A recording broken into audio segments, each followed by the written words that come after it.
great to see you all. And you know what? We have a lot going on at City Hall, and that's what it's all about. It's about participation, and sometimes access is tough. So talk loud, assert yourself, and we're going to be just fine.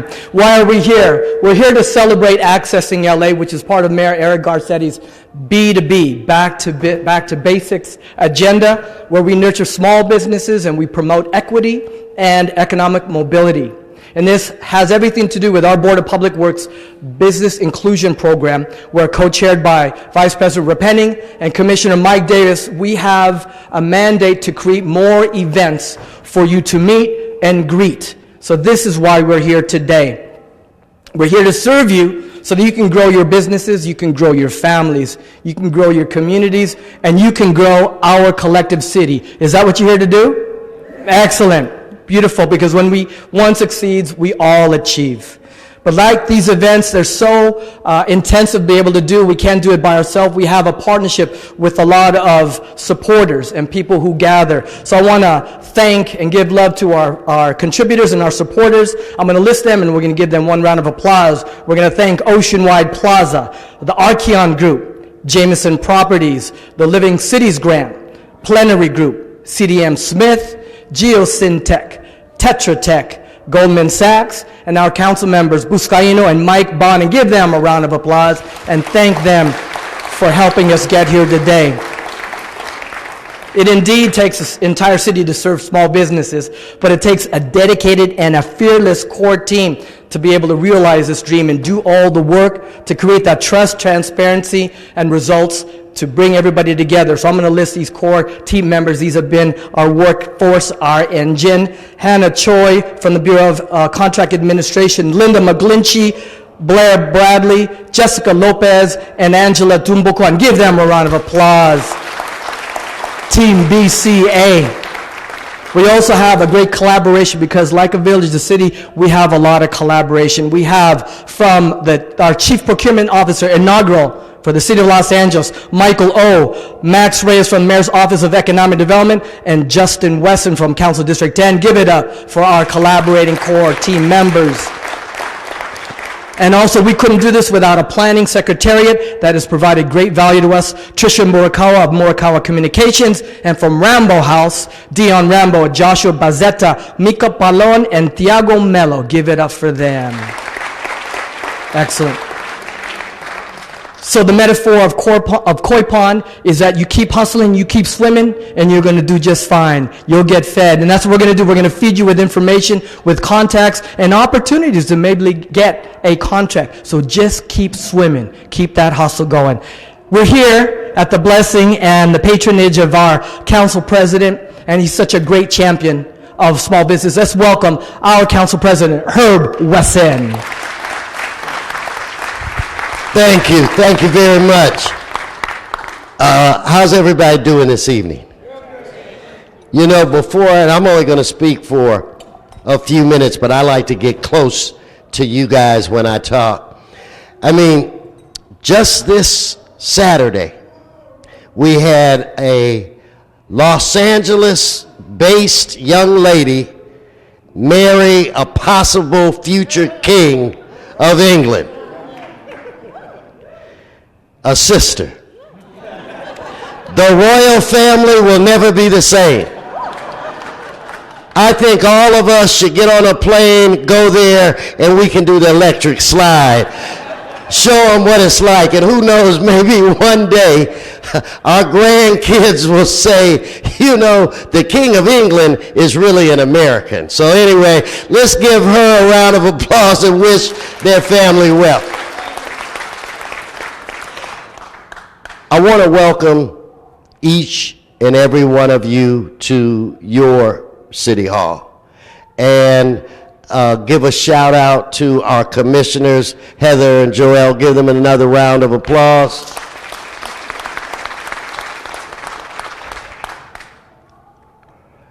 The city depends on you.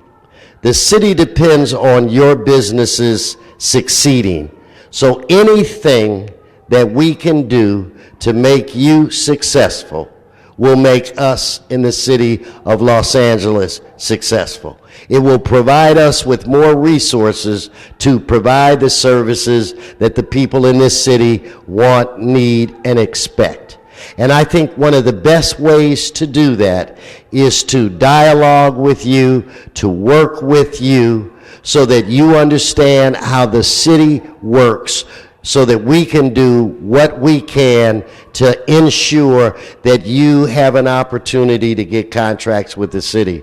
So I think tonight is not only going to be a fun exchange, but it'll be an educational exchange, and I wish you all well and have a happy and safe holiday weekend. God bless you. Thank all of you for coming out. Thank you, Council President Herb Wesson. Safe travels, my friend. We're joined, I want to thank our leadership of our board president for the Board of Public Works, Kevin James. Kevin, thank you for joining us as well. All right, what is this month? May. May is Asian Pacific American Heritage Month, and over a generation, we were blessed, this city, by our second Asian Pacific American Council member from the Great Fourth. Let's welcome our council member, David Rule. Thank you, Joel, and it is such a pleasure to be here, and I really want to thank Joel Jacinto and all of the Public Works Commissioner, Heather Rapinning, as well as Kevin James, the President of the Public Works Board, as well as all the departments that are here. I see Donna Brazil from the Cultural Affairs. This man, watch, stand up, John. The head of Contract Administration, John Reamer, for being here. Sorry to call you out like that. You're going to be so popular today. But no, but that's how serious we take it. And I really want to thank the council president, the mayor's office is here, and everybody who made today possible. I want to take a personal point of privilege and take a little bit of credit because, as Joel was saying, May is Asian Heritage Month. Accessing LA started 3 years ago as a side project of Asian Heritage Month, where we wanted to get especially minority communities more engaged in the contracting process. You know, one of the things is everyone says it's so hard to get involved, it's so hard to find information, and we want to help you. We want you to be successful, especially local businesses, especially women-owned businesses, minority-owned businesses. We want to help you. And that's why, as part of Asian Heritage Month, we did our very first Accessing LA, which was a tremendous hit. And every year after that, it kept on getting bigger and bigger. And it wasn't just Asian Americans who came. And actually, it wasn't just for Asian Americans. It was for everybody. And that's why this is happening still. I really thank the Public Works Commission for taking this on and continuing it. So this is like a brainchild of ours. And actually, Joel Jacinto was the first co-chair of the first Asian Heritage Month. Not the first, but the recent Asian Heritage Month 3 years ago. So really want to thank everyone for participating. But this is for you. There's two types of people. People are like, oh, how come no one's helping me? How come I don't know? You know, I came to this this panel and I didn't get anything. Or you could actually go. The people you need to meet with and talk to are here, and we want to help. And we want to make sure we have more metrics where when we do the next Accessing LA, we want to talk about the different people who actually got contracts. And it's escaping me. There's one great contract that someone got from a previous Accessing LA, but I just can't remember right now. But we want more of those stories so we can showcase it and let you know you can get involved with the city of LA. So I really thank for your participation here, whatever we could do as a city council and myself as a council member to support this endeavor, because businesses, you are the backbone of our economy in our city. So thank you so much for attending. Thank you, Councilmember Rue. And if you haven't been to his Identity LA festival in every May, you got to go because it's the best thing in LA. Thank you, David. Let's welcome from the Mayor's Office of Economic Development, our Deputy Mayor, Billy Chun. Give it up for Billy. Thank you. Good afternoon, everyone. I want to give a special thank you and shout out to Commissioner Jacinto for helping putting this together. On behalf of the Mayor's Office, welcome for today. Also give a special shout out to the Commissioners for Public Works and to BCA. There are going to be key components moving forward, especially for today. And as the council members has said before, this event is for you. Please go hustle and talk to as many city staff, department heads, or our office as you can. We are here for you. We are here to help. We realize that City Hall is probably not the easiest to do business with, but I think over the past few years, we are definitely changing that dynamic. This building is for you, this staff is for you, so we want to involve small businesses, local businesses, businesses that have not gotten a shot before. We want to reach out to you, and with that, I want to introduce my staff, Max Reyes, here, and so he's part of our community business team that goes out to the local businesses, that goes out to the community and tries to bring them back. We'll have more events like these, thanks to Public Works and to BCA. So tell a friend, tell a colleague, tell whoever, there's going to be more. So welcome, thank you, and enjoy. Thank you, Deputy Mayor Chan. There is no doubt that our Mayor, Eric Garcetti, has a commitment to diversity with 2 Deputy Mayors of Asian Pacific Islander event. From the Mayor's Office of Budget and Innovation, Miguel Sangalang, Deputy Mayor. Thank you, Joel. Just wanted to echo all of the thanks for everyone that did help create this event. There's just 2 things that I wanted to say really quickly so that we can kind of give a context to what's going on here. Every year, the City of Los Angeles itself spends around $8 billion or so through commodities or service contracts. That's 8 billion reasons for us to actually start talking with each other. So that into itself is really why we want to create some of these connections. And as Joel had said, we have our brand new Chief Procurement Officer that just was hired from our shop. If you could just stand up so everyone knows who you are, Michael. And we work closely then with Billy as well to try and make the work of doing work with the city much easier. And then the other part is when one final thought that I had was also what Joel had mentioned with regards to the onus of Shark Tank. Koi Pond. It's different from Shark Tank. Those are 2 different things. But the whole onus was that it's going around. It's really trying to hustle, get that food. It's also less, to be frank, less kind of eat dog kind of world there.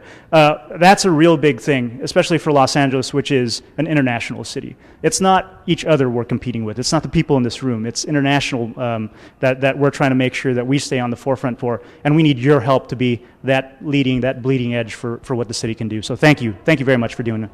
Thank you, Deputy Mayor Miguel Sangalang. Beautiful. That's our lineup of our speakers. We have wonderful things happening right now. We're going to set up for a plenary session emceed by our own Chief Procurement Officer, Michael O. We're going to have a small business panel.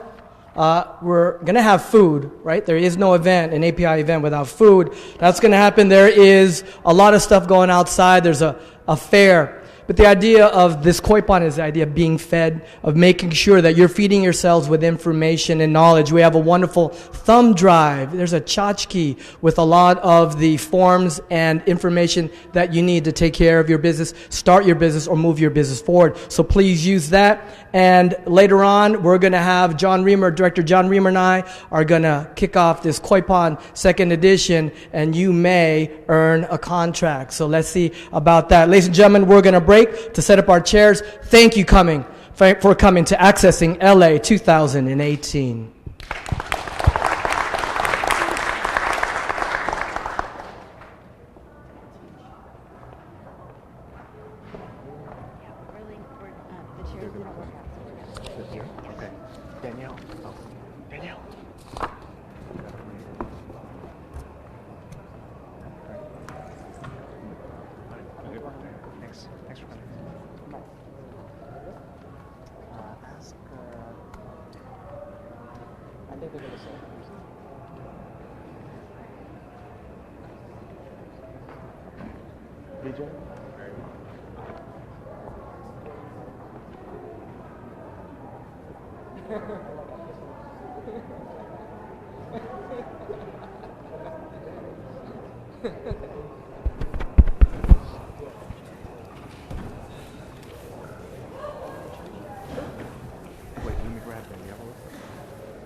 Okay.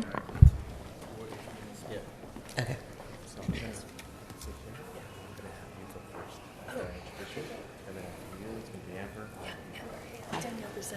Cultural Affairs. Hi, nice to meet you. How are you? Good to see you. I've seen you on emails, but we haven't met. Oh, this chair's I know.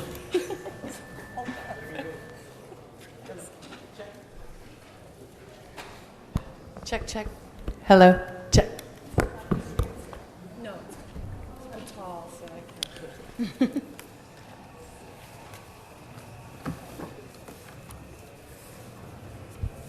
Here we go, back to Accessing LA 2018, introducing the inaugural Chief Procurement Officer for the City of Los Angeles. Let's welcome Mr. Michael O. Thank you, everybody. Good evening. I hope you guys are having a good time. I think you guys are actually getting a sense of like what it's like to be a live audience on a TV show. We're like setting up in front of you and everything.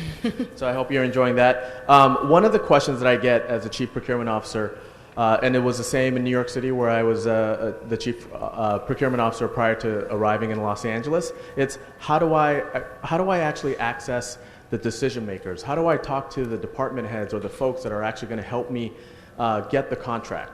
Well, you're in luck because you're going to talk to 3 amazing people today, and you're going to find out a little bit about what they do and how to actually access opportunities at those departments or learn best practices.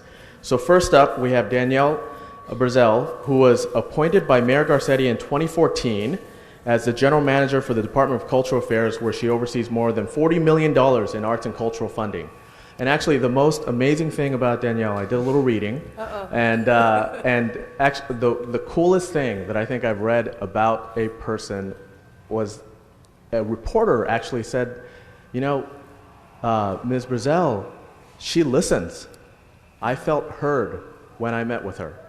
And I think that's just such an amazing quality, especially in a general manager, head of a department of a city like Los Angeles. So with that, I'm going to turn it over to Danielle to talk about the opportunities that exist at her department. Thank you so much, Michael.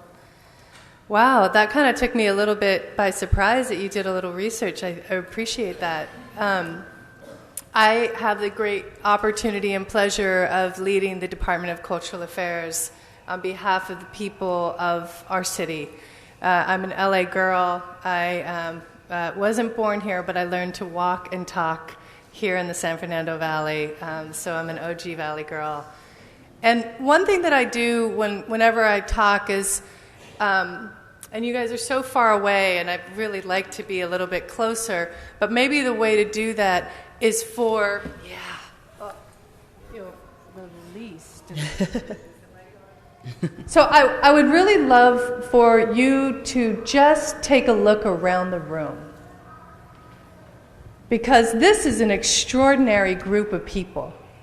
If you look around the room, we get to see Los Angeles. And I'm just curious, how many of you are from the Valley?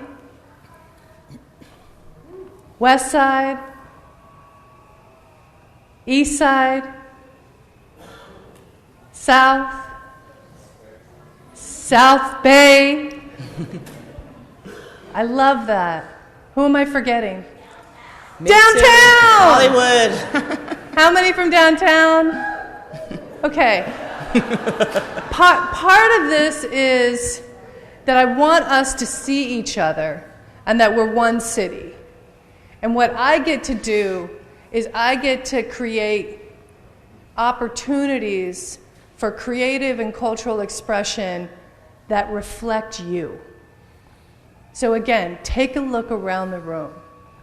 And who do you see? And that's what we get to do. We get to create cultural opportunities that reflect the people and the communities of our amazing global city. And we are hyper-local, and yet we're also global. So I get to manage a $46 million portfolio of assets that are broken down into a couple different divisions. We have a community arts division. How many of you know of Watts Towers? And if you don't, talk to me afterwards because we need to talk. How many of you know of Barnsdall Art Park in Hollywood? Right? We know this because it's...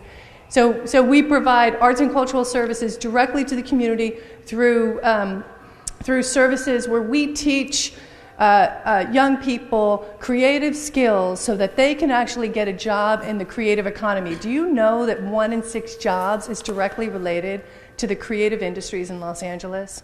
So we need to make sure that everyone has access to creative education. And so we get to do that at over 36 facilities.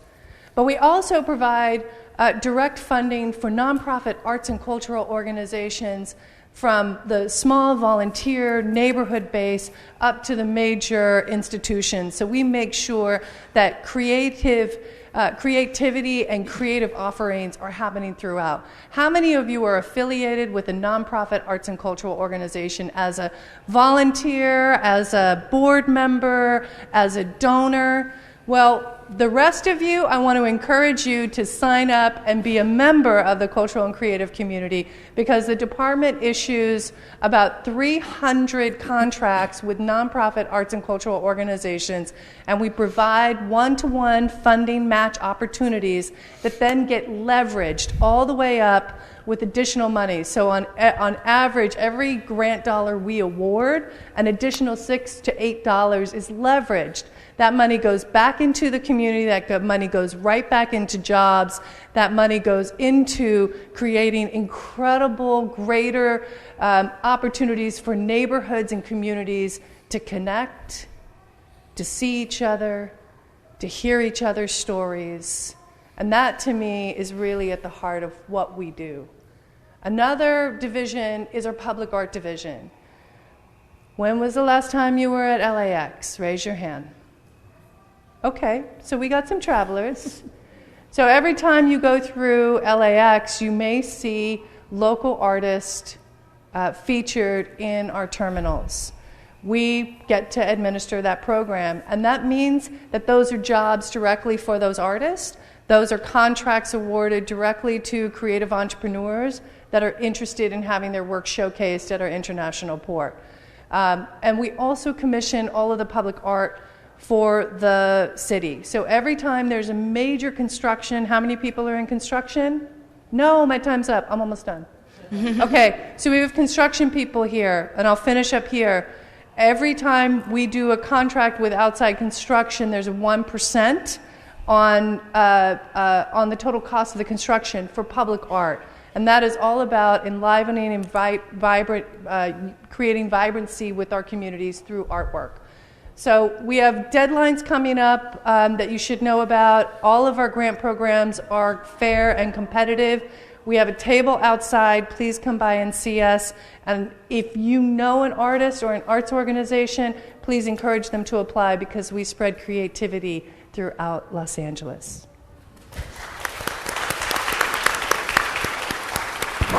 Thank you, Danielle. That was amazing. I wish I was an artist and not in procurement right now, but I guess it works out. So our next speaker is Amber Mishak, who is the Director of Business, Jobs, and Social Responsibility at LA World Airports.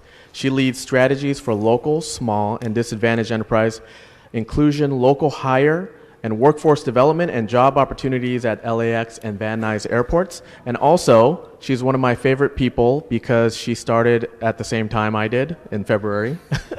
That's not true. She's one of my favorite people because I have not met more people more passionate about this work than Amber. And she is amazing. And also, LAWA's got a lot of spending that they're about to do. And so she's going to tell you about that. Yeah. Hello, everyone. I'm so glad to be here, and I'm very honored to have been invited by Michael. We both share this passion. As soon as we met, we immediately just, sparked off a lot of ideas. And to follow up on my the previous speaker's conversation, we just awarded the largest contract in the history of the city of Los Angeles, you may have heard, which is the $4.9 billion automated people mover. So. Thank you. So 1% of that is going to be on art, as she mentioned, and of course that's only one of the billions and billions of dollars of spending that we have left over the next 10 years. We're going to be getting ready for the Olympics, as everyone knows, and so that's one project of billions of dollars. So every single one of those projects, we have the automated people mover, which is going to be the train that finally connects Metro to the airport. We're going to build the consolidated rent-a-car center. You're not going to have to drive around all the neighborhoods to find your rent-a-car. And we're going to be building just more convenient parking access. We're upgrading the terminals. You name it. It's huge. And it's just an opportunity. It's really a once in a lifetime opportunity to revitalize our local economy. And so we're taking that very seriously. We're taking the business side seriously. We're taking the job side seriously. And the new part of my division is the social responsibility. So we're thinking very intentionally and very strategically about what does it mean to maximize access to Angelenos to these business and job opportunities? What does it mean to have equity as you approach these opportunities? So right now, one of the opportunities that you all have is we're still in our listening phase. So we're taking input. We just conducted focus groups. We're going to continue to do that. And I look forward to hearing all of your great ideas. Ms. Chaudhary, she's a great partner with us. She's got so many ideas. She's worked at the airport, and she's going to share those with you when she speaks. But it's very exciting. So again, I think it's important as you hear the projects that we're awarding, the APM, the CONRAC. When you hear that they're awarded, don't assume that your opportunity's over. This is alternative delivery methods, meaning there's going to be procurement throughout the projects. So all of these projects, they're going to need project managers, they're going to need construction managers, they're going to need community relations services, communication services, printing, you name it. There's a wide variety of services that you should still be looking. So make sure you're registered on Bavin. Make sure you come to our event on June 14th at the Proud Bird, and I'll have some flyers and more information. And if you're an engineer, we have an engineering services design procurement out on the street right now. Those are due May 31st. But again, if you're not a prime, still make sure that you're paying attention to all of our opportunities, because all these primes are going to need sub-consultants, they're going to need suppliers, they're going to need people to help them. So I'm just very excited to be the face of all the business and job opportunities that are happening at LAX, at Van Nuys, and that are really give us a once-in-a-lifetime opportunity to create business job opportunities for our community. And thank you for having me, and I appreciate the time, and I'll be around if anyone wants to speak to me afterwards. Thank you. Amazing. Thank you, Amber. How many engineers do we have in the house tonight? What are you guys still doing here? It's due on May 31st. Okay? And please, June 14th is the event for LAWA. Please make sure to pick up your flyer for that. Our next speaker is Vijay Singhal, the Principal Deputy Controller for the City of LA, and he's a very important person to know, and he's going to give you some very important information, because who likes to get paid here? Only 3 people like to get paid. This guy's going to teach you how to get paid, okay? Hello, everyone. So we don't really have many opportunities for contracting in the controller's office, so we're kind of really small role there. But as Michael said, we do pay everyone. And getting paid on time is equally important, and we have a commitment to make sure that everyone gets paid on a timely basis in an expeditious manner. But we only have influence over 15% of the payments. Most other payments are basically automated. When the department processes the invoice, they get paid. So if you experience delays in payment, I would suggest that you work with the department. Like us, every other department is very conscientious. They want to pay you on time, but it's important to understand what it takes to get your payment processed. So I'll give you a few tips. Okay. What departments are looking for is that there is a current contract. If you provide service after the contract has expired, you can expect some delays. Make sure that your address is, if you change, they know about your change of address. You have a current insurance, current business license. Also, make sure that when you submit the invoices, they are complete. That's what they're looking for. The deliverables that you outline in your invoice are in accordance with the contract scope of work, because people who process the invoices and the payments don't necessarily know what the work was performed. Very important that the rates that you identify in the invoices match the ones in your rate schedule and everything. And something really, really important for service contracts, many times there is provision for expenses, like travel expenses. Now, unless otherwise stated, I know some of you like to travel first class, but the city does not pay for first class. So make sure that you follow the city's travel policy. Talk to the departments, understand what the underlying rules are, and you will see a tremendous change in how your payments are processed. At the controller's office and at the city, we are constantly looking for ways to improve, service. A few things. Most of our vendors get paid by check. We encourage you to sign up for direct deposit. We're implementing a program, commercial card, where you could get paid even sooner. City has created a vendor self-service portal. You can go there, register your business, you can submit your invoices electronically, and those are all the things that you can take advantage of. We'll have some flyers outside. In terms of the contracting, we do have some service contracting needs in the areas of auditing, accounting, technology, and web design, and so forth. We prepare a panel every 3 years, and other departments use that. There's nothing wrong with being a large firm or an out-of-town firm, but we would really like to see greater participation from local and small businesses. So we encourage you to participate. I'll be honest with you, when you start doing business with you, you're not going to get $1 million contract right away. But if you know the city, understand the city, it could result in a long-lasting relationship. So I hope the information I provided you is meaningful, and good luck. Thank you, Vijay. Thank you very much. So before we say goodbye to our speakers, I just want to just recap a little bit about what I think you heard today. Everyone here, and I think all the welcome speakers that you heard, really have been about accessibility, openness, equity. I mean, these are not just words for us. This is what we're trying to live, and you're seeing this representation, the senior representation here tonight, because of that. And we really do want to work with you, and all of these folks are going to be open and available to you. And so with that, I just want to say thank you to Danielle, Amber, and Vijay. Can you guys give them a big hand? And I'll pass it over to Commissioner Jacinto. All right. Thank you, Michael. And thank you, Danielle, Amber, and Vijay, for that. We're going to continue this. And how are we doing? We're good? All right. The metaphor is koi pond. You're getting fed with information, with opportunities. We're going to go drill down with a little bit of testimonial on how you can access LA. We have our moderator. She's the mama of accessing LA. I like to put her on the spot because she came up with the metaphor, the term accessing LA, because she wanted to help us to be more engaged, more action-oriented. So let's welcome the Assistant Director for the Bureau of Contract Administration and our fearless leader here, Hannah Choi. Hi, everyone. If our panel members would come up to the front, that'd be great. Thank you.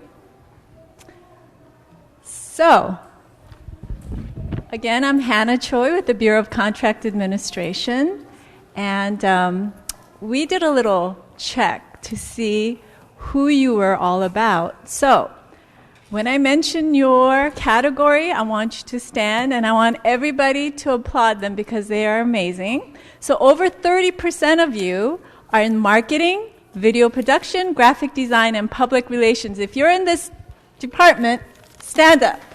Woo! Welcome to City Hall.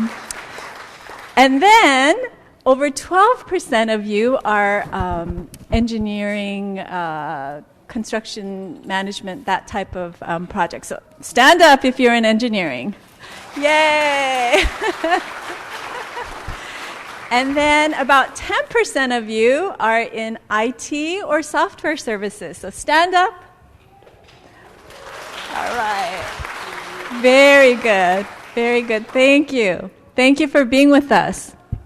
And before we start, I don't know if you noticed, you probably didn't notice, but these T-shirts that our volunteers and our staff who were guiding you were wearing, you probably missed what it said in the back. So if you turn to the back, it says, on May 24th, 2018, small businesses took over City Hall. Woo!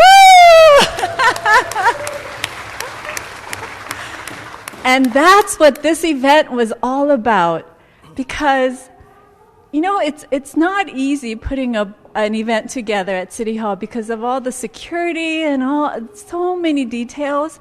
But for once, we wanted our small businesses to know that City Hall belongs to you, and this is your City Hall, and for tonight, you have taken it over. So congratulations.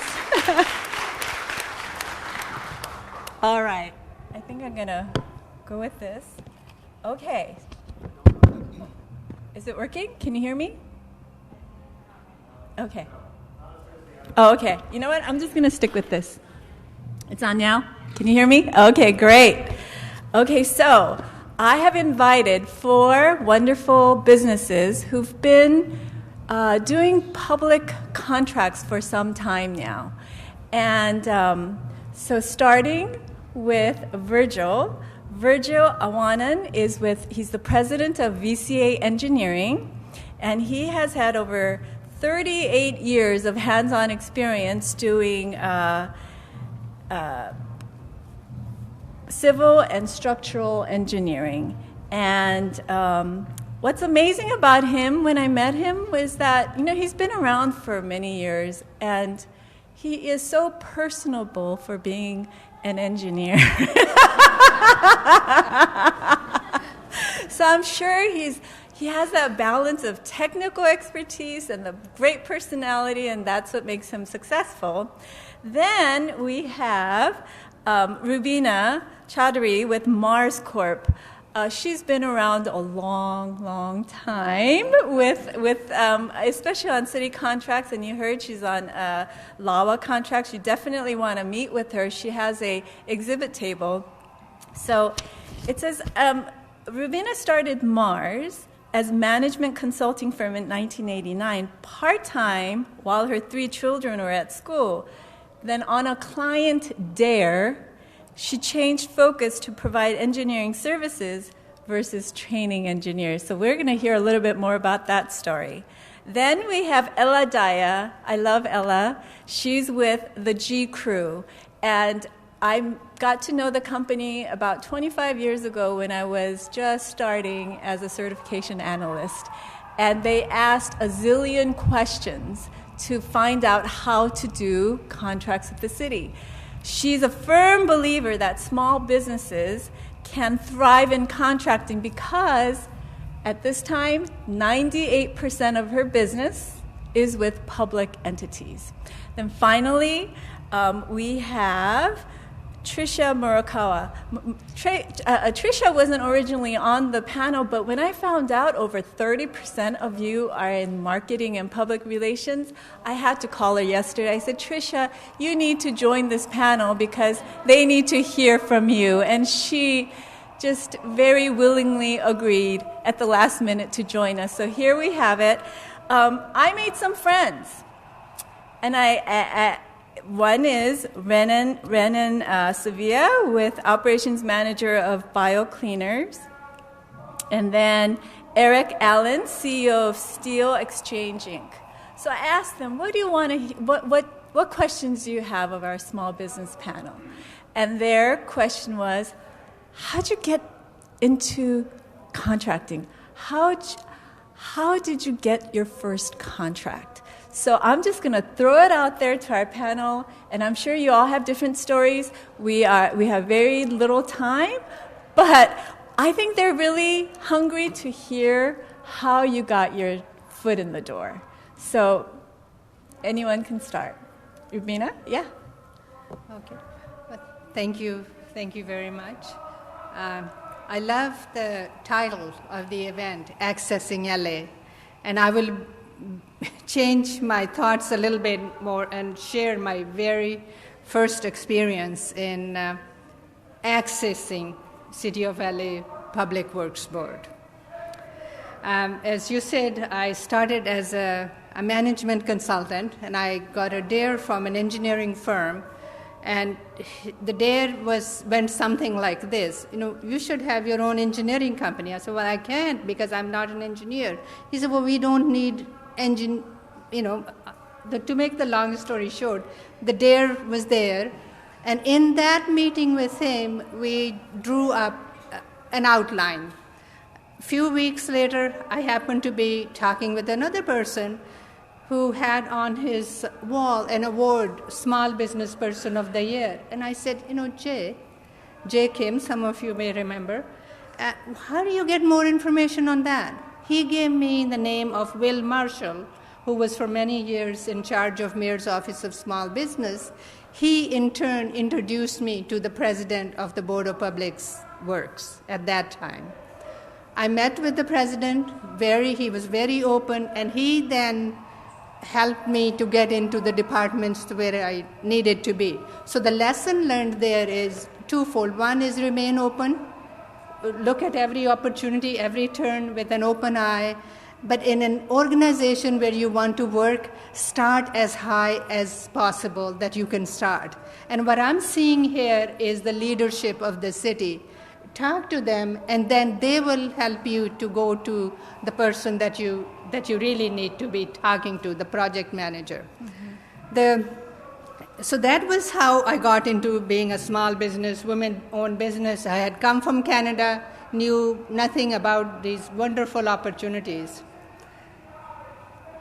And then fast forward about a year, I got on a team for the Hyperion Full Secondary Construction Management. And we're sitting in a room of people and strategizing for the interview. Those in professional services know the drill very, very well. And here I am, almost 38, 39, 40-year-old with 3 kids at home, sitting in this room of blue suits and white shirts and ties. And I go home terrified. I'm sincere, I go home terrified. And my husband asked me, he said, do you have a business card on you? I said, yes. He said, pull it out. I said, what's the matter? I'm telling you how awkward I felt being in that environment. You asking me to pull out my business. He said, pull out your business card. I did. He said, look, what does it say? It says president. He said, most of the people at the most would have a highest rank of vice president. You are president of your company, and you belong at that table. And that my lesson learned there is, and I've already gotten a 1-minute warning, is work on yourself. If you are not confident as an entrepreneur, your company cannot grow. So I have all the time treated myself to every quarter a personal development program of something or not. So I know you're going to give me a 5-second warning, but I was going to share how I started working with LAX as well, but if there's an opportunity later, but that's how I came to work with Public Works and City of LA and all the wonderful, wonderful things. Okay. Thank you. Maybe one more? Do you want it? Yeah. Trisha? My name is Trisha Murakawa, and I am the principal from Murakawa Communications. I got my first contract basically because I knew somebody, and they asked me to join their team. And so that's what Accessing LA is all about. That's what this event is all about. I think it's wonderful that the commissioner is still here. I think everybody, if you have a chance, please go and meet him. Max Reyes from the mayor's office, Hannah Choi, all of these other people whom I also didn't even know. But that's honestly the way that I got my first contract, was because I knew somebody. And frankly, I didn't have a website for a really, really long time, and I'm a tiny, tiny business. I didn't have a website for a really long time, and it's kind of embarrassing to say because of what I do. They asked me to come on this panel because I do strategic communications and public affairs, and so it's basically PR, and how could you be a PR firm and not have a website? But it's because I got all my business from referral and from reputation, and that's the honest truth. I do have a website now. I have to. But it's all about who you know and maintaining those relationships. There's a lot of people here who I know, a lot of old friends that I haven't seen in a long time, but it's about relationships and maintaining that communication. My daughter asked me what I do for a living. I talk to people. Virgil. Yeah, so to second what you just said, Trisha, networking and relationships, it's very important. If you do good work, they will always remember you. So my name is Virgil Awanan. I'm the principal of VCA Engineers. I used to work for bigger and smaller engineering companies, And my bosses used to let me go out and work with the other project managers and so forth. Little did I know that these people will become my clients. And my first project with the city of LA, I just opened up my firm, and so I was looking to tie up with other companies as a sub-consultant, and they remembered me. So even if my company, VCA Engineers, does not have any experience with the city of LA, me personally, having worked with some of these people, they remembered me. So I was on their team, and we won, we got selected. And because of that, I can say we're in business for 15 years now. We experienced the recession from 2008 to 2013. And because I have worked with Los Angeles World Airports, the Port of LA, Department of Parks and Rec, that sustained me through that recession. And so do a good job and be nice to your clients and your relationships, and you'll do well. Great. I think being nice, being kind goes a long, long way. And so Anthony McFarland, Vice President of A&M Promotions, my other new friend, said, once you get a contract, how do you keep the relationship going? So you got the contract, but what kind of tips do you have for maintaining this relationship? And I think maybe Ella? Hi, I'm Ella from TGC. Okay, maintaining a contract. Just remember, we started in 91, and I've been with the company since 94. So, yeah, I was a baby genius. Don't start counting. And just like what Virgil was saying, if you do well, you will be remembered. But the problem is some contract administrators retire. Some primes, they change managers. So what do, right? You try to prime. That's the truth. We started as a sub, and I wanted to answer the first question because we were in the list. There was an ongoing contract. One of the subs failed.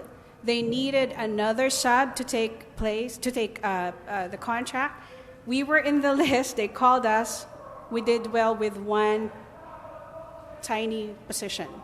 They said, how'd you find this person? We worked hard. They added another one until we had 5. Another contract came. We did the same thing. We got the tiniest position they didn't want, and we're supposed to be CM support, but we became staffing. We added an inspector, had a best inspector, best claims manager, until we had 7. So after that, I knew it's going to be a cycle for us. So I decided, why not prime? And it's staggering because if you're used to being given instructions as to just portions of the RFP, and then now you have this, just remember, this is the 90s. It was mailed. You fax your request, they mailed the RFP, it was in the mail, it's 3 inches, and you have to read everything. It was staggering. But you know what? We went for it. Good thing both of us are writers, so we read, we researched. There was no Google at this time. We researched, I read books in construction management, inspection, what have you, books. I studied like I was an engineer. We did a proposal, we wrote, we won. We actually won. It's like, okay, that was okay, winning. Then you have to budget. All of a sudden, you have to pay these people by the 15th, or you invoice after the month. So these are things like, but at the same time, you still have to market. So what do? You're invoicing, you don't get paid until 45 days after the invoice, so you're talking 90 days, and yet every 15, 30, you're... So here you are, you're managing, but at the same time, you need to keep going. So what do? Honestly, you have to work 12 to 16-hour days, which is what we did. Genevieve and I, the owner, just worked that much, especially in the 90s when there was no Google, and studied, and I studied inspection, CM, everything. And true enough now, 80% of our work, we're prime. We're small, okay? We're still small with a dip, we're not engineers, but we work so hard. So how do you keep going? I average probably 40 of these a year since 94. It's hard. Sometimes in Riverside, one contract administrator said, I saw you in San Diego. Now you're in Riverside. Can't we just carpool? He's a tall guy. Just like, I have a mini. You're not going to fit in there. So just to let you know, just be available, be there. Long hours, which is what you do anyways. So basically, just keep going and going. And before you know it, you'll be prime and prime forever. All right. Great. Would any of you else like to respond to that question about relationships? I think I'll combine this with the story of how Mars started working at LAX, since Alawa is a partner here.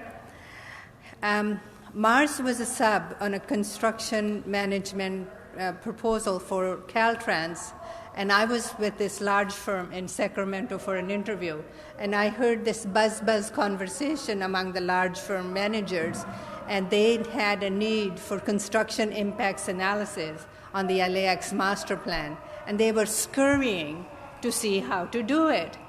And then came the slides of, and Mars slide said, construction management, construction impact analysis. This, you do that? I said, yes, we do. Do you think you might like to help? I said, okay.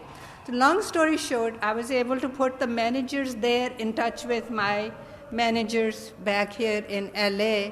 And by the time I came back the next day, we had a task order.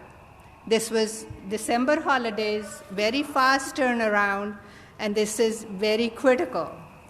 And we performed. At the end of it, when we delivered, we invited the project manager for lunch. Thank you for giving us the opportunity, but how can we help further? And we're having this conversation, and he's saying, we need some information on City of LA utilities, and we're just having. And my partner, who's also my husband, by that time I had invited him to join me, and he was with Mars, and we were at the table together, and he said, have you looked in the city vault? And the project manager says, what? We say, we can help. So we were able to get our first assignment at LAX in doing the utilities investigations and et cetera, and even go to the desks of the project managers in Bureau of Engineering to get that information. And that was our beginning. And relationships. That project manager went on record to write in a reference letter that Mars was the most responsive professional sub that he had, even more responsive than his own firm. And we were so honored with that. But relationships, as of a year and a half ago, that project manager is the development director for LAX, Robert Gilbert. Wow. Now just saying, what starts in one place comes around. So one of my biggest messages that I want to leave, which I received from one of the one of the first, second, or third person that I talked to, said, in our industry, you do not make enemies. Mm-hmm.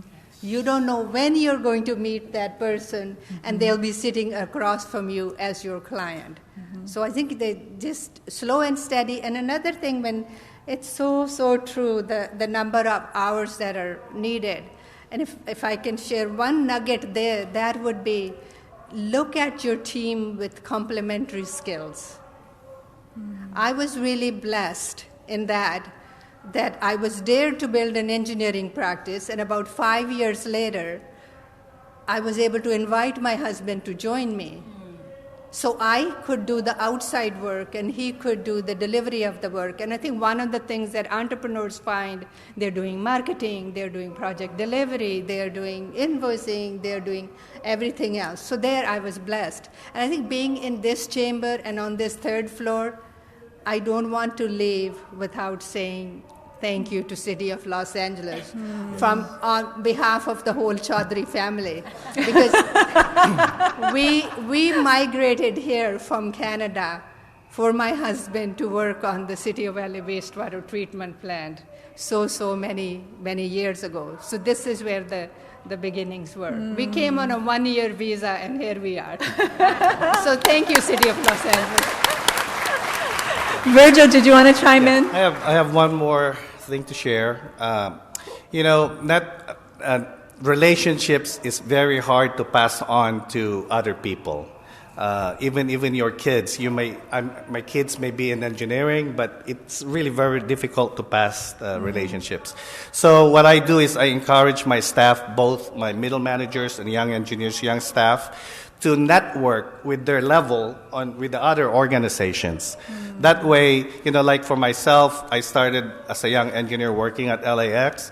All of the people that are now at the higher level were the young engineers that I worked with. So now they know me, and so that helps. So with that experience, that's what I'm doing with my middle managers and younger staff. Wow. Very good. Yeah. One more thing about relationships, and I'll just say that, I started my career a long time ago, I don't know, I don't want to say how many years ago, but over 20 years ago. And we all kind of grew up together. And so now I've been working, over 20 years. And I have to say that my peers are principals of major firms or are serving on the city council or on the board of public works or serve in the state legislature or are running for governor of California. So I say that to say that what Virgil just said, you want to network and you want to build your relationships and watch, because your peers who you grow up with are going to be on that track with you and you all know each other. But the other thing that I will say is, when you get up there, don't forget to reach your hand back down and help those other people. And so, when I first started my career, people talk about that crab theory, all the crabs are in the pot and all the crabs on the bottom are trying to get to the top. But as they're getting to the top, they're grabbing all the other crabs down so they can get on top of them. Don't do the crab theory. Don't practice that crab thing here. I'm saying that to all of you business owners. There is enough work in the city of Los Angeles for all of us. Sometimes we'll team together, sometimes we'll compete against each other. But there's no need for us to, be mean. Like Hannah said, be kind to each other. Help each other out, because when you help other people, you benefit as well. And so that's my message. All right. Preach it. How much time? Oh my gosh, we have 1 minute left. I want to be here all night. Okay, so I'm the assistant director of the Bureau of Contract Administration, but I am not an event planner, but I always end up doing these things. And so one day I was really, really stressed. I was imagining 20 people sitting here, right? We have this huge event and 20 people show up. And so I was like, God, why am I so stressed? And so I had to go outside and take a walk. And I was looking at the moon, and it was a beautiful, beautiful moon. And what dawned on me, the epiphany that came to me was, we on Earth look at the moon and say, oh, it's a quarter moon, it's a half moon, it's whatever. But guys, the moon is round. It's a full moon all the time. And so you, before you're a small business, you are an amazing human being, created in an amazing way, able to give and have interdependence with one another, support one another. And so no matter what anybody says to you about who you are or what your size is, you are a perfectly formed moon, and we appreciate you. Now go out there, and we're going to release everybody back outside. There's going to be food. Make sure you connect with all the city departments. In my 30 years, we have never had this many city departments participate in an outreach. So kudos to all of our city family who came out. Thank you to all the exhibitors. Go out and meet with them, and you are dismissed. Thank you.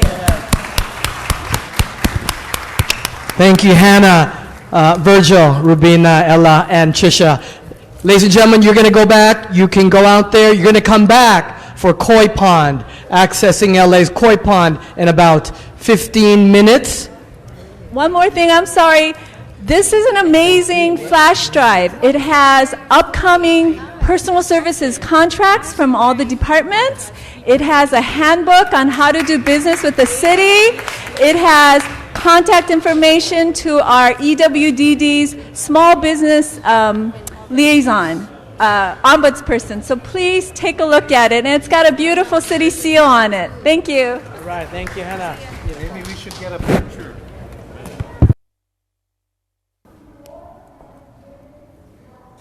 All right. Good evening, everyone. Am I the only one in here? Okay, rewind. Good evening, everyone. Good evening. Now we're talking. Yeah. Welcome to City of LA Koi Pond Take 2. It's our second year doing Koi Pond. And we have some phenomenal businesses that are here this evening.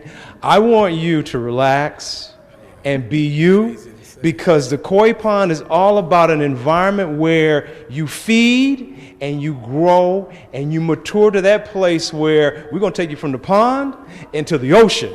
And you will be ready to do that. And I have here a phenomenal panel here, but there's a man here that's passionate about making sure that everyone in LA has an opportunity to grow and feed.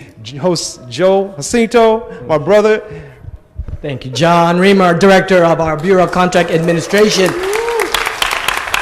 here for accessing 2018 Koi Pond 2 Second Edition. This is about you. This is your time to share who you are, what you do, and your vision of the world through your business. This is about you doing the swimming, doing the hustle, and sharing and using every opportunity to be who you are, to shine, and to share your wonderful product or service with our esteemed judges and panel. So ladies and gentlemen, we're going to do this. Let's welcome our moderator, our Chief Procurement Officer, Michael O. Thank you, Commissioner. All right. I think we're going to ask our businesses now to go to the green room, right, and get ready to do the pitch. And while they're doing that, I also want to just, for the audience, this is actually the first time, this is the second time we're doing Koi Pond, and this is the first time that we're doing it with a live audience. So this is going to be interesting, all right? We're all, get ready for a wild ride. And I want to introduce our esteemed panel today. First, you've met him already, and he's got you all excited and ready to go. John Reamer, Inspector of Public Works, Department of Public Works. Thank you very much. Tony Royster, the General Manager and Purchasing Agent for the Department of General Services. We have Khalil Garios, Acting Assistant Director, Bureau of Sanitation. Joyce Edson, Assistant General Manager from the Information Technology Administration. Agency, right? Actually, agency. Monica McKnight, Tax Compliance Officer from the Office of Finance. And Pamela Perez, Marketing Manager from the Bureau of Sanitation. Bureau of Sanitation was so excited they sent 2 people today. All right? So for those of you who don't know how it works, we're going to have the first business come out, and they're going to pitch their services to our panel. There's going to be a Q&A, a little back and forth, and then the business is going to go back to the green room, and you're going to hear a little bit of the back and forth from the panelists about how they felt about that pitch. So I think this is going to give you some insight about how the city folks, city decision makers think about how this works, okay? So with that, we're going to meet the finalists. We're going to bring our first business in. Okay, well, they're coming in right now, right? How many of you guys are kind of excited to hear about to see the pitch? Anyone excited to see the pitch? Who's excited to hear the feedback from the judges, from the panelists? That's what I'm excited about, because I think that'll be really great. Here we go. So our first finalist is Jennifer from Jennifer Macmillan Marketing Consulting. She is here to pitch print and digital marketing, but I am going to stop now I'm going to keep going while you hand out your materials. And then Jennifer is going to stand right here and make the pitch. All right? Thank you, Jennifer. All right, I'm going to throw a curveball. Jennifer, if you actually want to use a mic, you can hang out on the mic, or you can... Oh, okay, that one. Okay. Okay.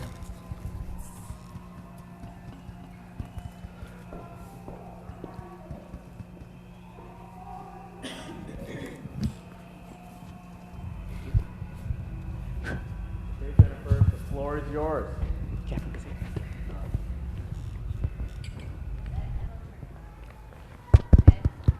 Is this thing on? Oh, yeah. I can use this. This is cool. All right. Hi, everybody. My name is Jennifer Macmillan, and I am the owner of Jennifer Macmillan Marketing Consulting. Probably no surprise there. Next slide. And I want to start off with a little story about myself. So about 30 days ago, actually a month, I got a phone call from my boss at the time stating me that I was being laid off, excuse me, and that my job was being outsourced to an outside agency. And it really caught me by surprise because I didn't see it coming. You know, there were no performance issues, no budget issues. And so it really threw me for a loop. But it did force me to kind of sit down and ask myself, okay, what is it that you want? What are you passionate about? What do you want to do? And so for the past month, I really put myself into becoming a full-time consultant. It's always been something I did part-time, but that was what I was passionate about. And I'm just really happy that I have an opportunity to be here and present in front of you guys. So just thank you so much for the opportunity. But since I've been unemployed, there were two things that I learned. Number one, that the city has a tremendous amount of resources available to those who need them. But the second thing is, it isn't always so easy to find them when you need them. Excuse me. So when I heard about Koi Pond, I thought it was a really great opportunity for me to use my skills to be able to kind of step in and bridge the gap between the resources available and the people that need to hear them. Next slide. So that's when I came up with my pitch, which is relatively simple. It's a marketing package, which would consist of the promotion of one city service or department that would also include print and digital, so stuff for social media as well as print materials as well. And just a little bit about me, I help organizations establish and maintain an online presence. I have a lot of background in nonprofits and education, and one thing that's common in those industries, one thing that's common is that they don't always have the resources to be able to have a great presence. So that's one thing I love to step in and do. I love entrepreneurs, but I also love working with local businesses and cities just because they're passionate about helping others. What makes me unique is that I have a long background as a graphic designer, but I also have a marketing background too. So it's really effective for me to come in and not only have visuals that look great, but they're also on target and they help accomplish business goals. And finally, my mission is to amplify the voices of organizations and connect them to those that need to hear them, which just goes in line with my personal motto, which is to use my talents to help make the world a better place. Thank you.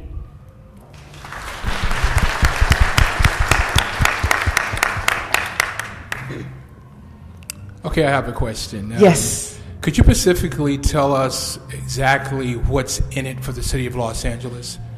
How can your service make the City of LA better, and what particular department or specific product would you provide for us? Because, you know, the information provided was general information, but specifically, what should I buy? That's a good question. So specifically, my goal working for the city would be to take a look at, a program that had a need. So, let's say it was informing people about transportation opportunities. So I would look at the goal for the project and also do an analysis to figure out, okay, who are the people that are most likely to have a need for this particular service? I would do research to figure out, what are their habits? Are they online? What social media do they use? Are they, do they check email? Do they prefer mailers? Excuse me. And then I would take that information and really put out a marketing plan for print as well as digital. And so the service I would provide would essentially just link the city with the people that need the service the most. You mentioned digital services. What type of digital services are you thinking? So specifically, content creation. That would be video production, things that go on social media, Instagram, online ads, things that you can post on Facebook, but also posts that would work on Instagram as well. A content strategy. Things are always more effective when you have a game plan about what you should post when and what you should post where. But also inclusive of that would be graphics to use on websites, so banner ads, as well as content that would be used for each area. Quick question. As far as the experience, have you done, what kind of video production have you done for other entities or organization? So the last job I had, I was pretty much a one-woman show. So we did a lot of video productions. I worked for a church. So essentially every Sunday they would have their messages recorded. So I would watch the whole service and cut it into like 60-second clips. I would add captions to those and graphics, and we would run them on social media as well as email. So learned a lot about editing, graphics, but also how to take something really long, but actually just narrow it down to the meat and potatoes and determining, what's going to resonate, with the audience the most. I have one quick question. Yes. We have a publishing services organization in the city, and we sell our service internally. How would you assist my organization in order to market our services to other city departments?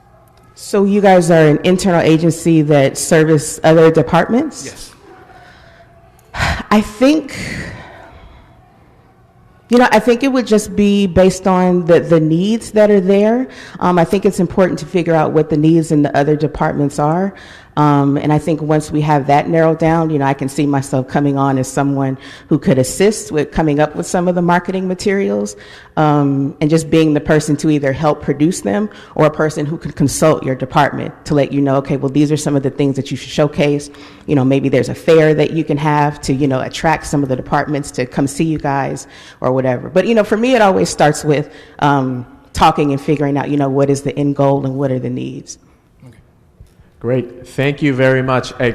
This is not easy to do. No, right? It's not. and to do it in front of a live audience is also it's not easy. Can everyone please give Jennifer a hand? Thank you, Jennifer. Thank you. Thank you, guys. True story. I only joined Twitter because I wanted to follow a taco truck. So that's the extent of my social media presence. Okay, we're just going to wait a little bit.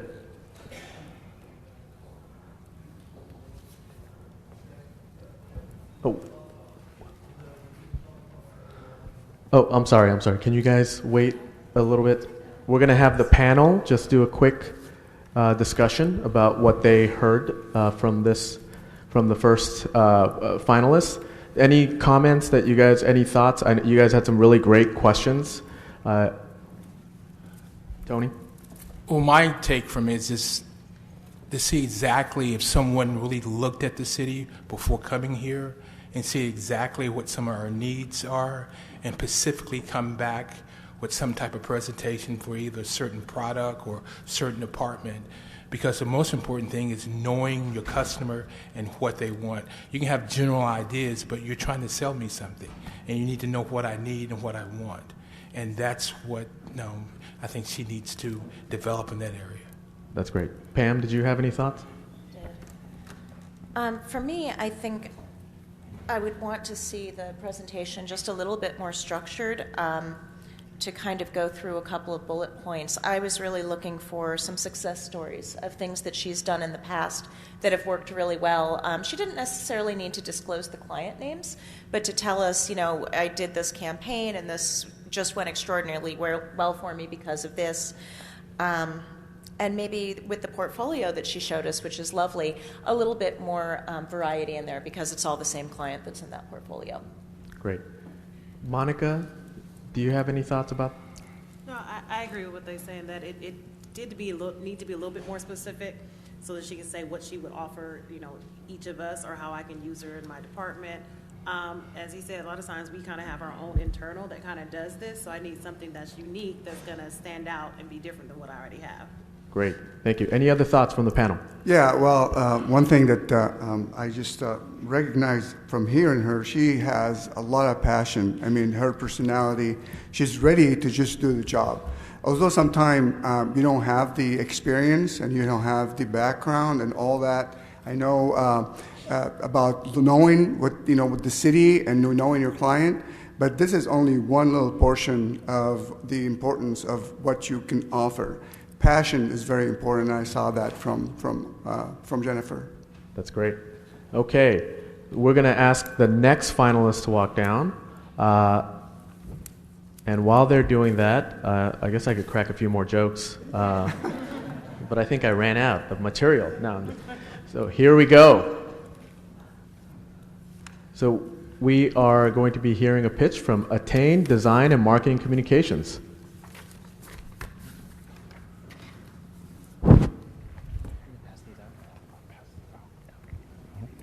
Okay. One each. Okay. So 2 pieces underneath. One of these and one of these for each one. How's everyone doing tonight? All right. Thanks for giving me the opportunity and the time. My name is Kelsey Newman. I am the creative director and CEO for Attain Design and Marketing Communications. And I really wanted to just take the opportunity to thank the judges for actually taking time out to really give attention to creatives, because all too often we're actually left out in a lot of RFPs, and the creatives are really what makes the world go round. Okay, sorry.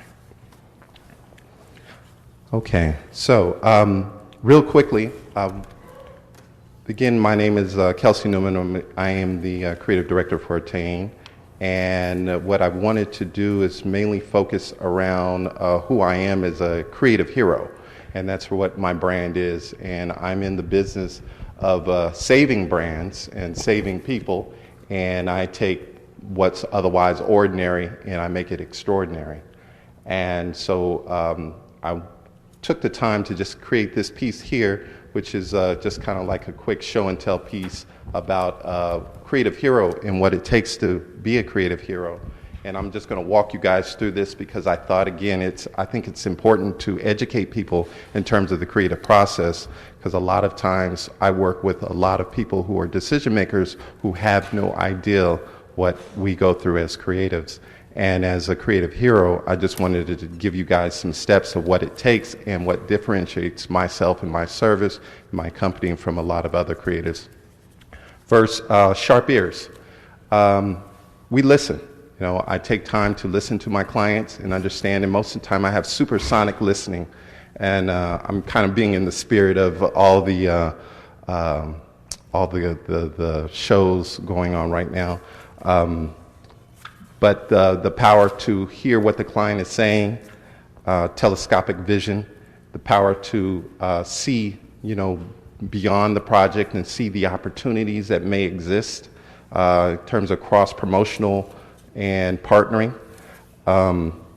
Aptitude. As a creative, we have to be almost knower of all things. I always call it the Papa Smurf, where Papa Smurf knew a little bit about everything. And being able to walk into each of your different companies and have an understanding of what differentiates your business from the next business. Energy sourcing. Attain is really great at finding resources within the community. We have a lot of different partners and teams that we partner with. Speed force, and that's pretty simply that we get things done pretty quickly. Being in the business as long as I've been, I'm very adept to finding the quickest path and finding solutions and developing those out. Heat generation. Quite simply, we bring the heat. That's the only way I can describe that. And longevity, and pretty much out there, I've got a little thing of the Spock for those that can't see it, but it's the live long and prosper. And the longevity aspect is just speaking from that I've been in the business now for 25 years as a creative. And, a lot of the success that I've had is 16 years as a small business entrepreneur. And that's it. Great. Thank you, Kelsey. I'm going to open it up to the panel. So the handouts are impressive, and I like how you broke this down. Would you rebrand LA, and how? Would I rebrand LA? Yep. If LA wants to invest the money in rebranding, yes. So that means you would only do it if the price Yeah. is right? No. It's and you know what? That's a good question. And the correct answer is, does LA want to be rebranded? And when you say, many times, what the clients think they want versus doing focus groups and doing the research and talking to their constituents and their audience and what their audience wants. So that would be the first question that we would do. Last one, because I could go on a long time with this one. How would the client know that its brand is weak or not appropriate?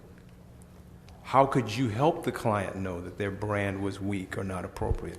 And we might have many programs. I'll speak for my bureau. We have minimum wage. That's something that we're responsible for. We have a sidewalk program, something that we're responsible for, where we're attempting to communicate a message. And brands can be powerful. So how could you help us know that what we currently have is weak or inappropriate? Well, there's a saying, if a tree falls in the forest, it doesn't make a sound. And unless you're there to see it fall, unless you're there to hear it, is the only answer to that, or unless someone tells you. And usually that's what I work on, is basically on research, because I think a lot of times if you do those focus groups, if you're listening, if you're using that, sharp ears and supersonic listening to your, your target group or your audience, they'll usually tell you the answer. I have a question. So Sure. This work I'm seeing, it looks a lot like print, but what about video or social media? Like, how do you bring that in?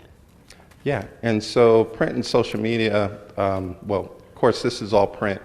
I'm kind of old school in my approach, even though we're in a very much of a digital environment. I think that there's a lot to be said for the original social media, which was instead of Facebook, it was FaceTime.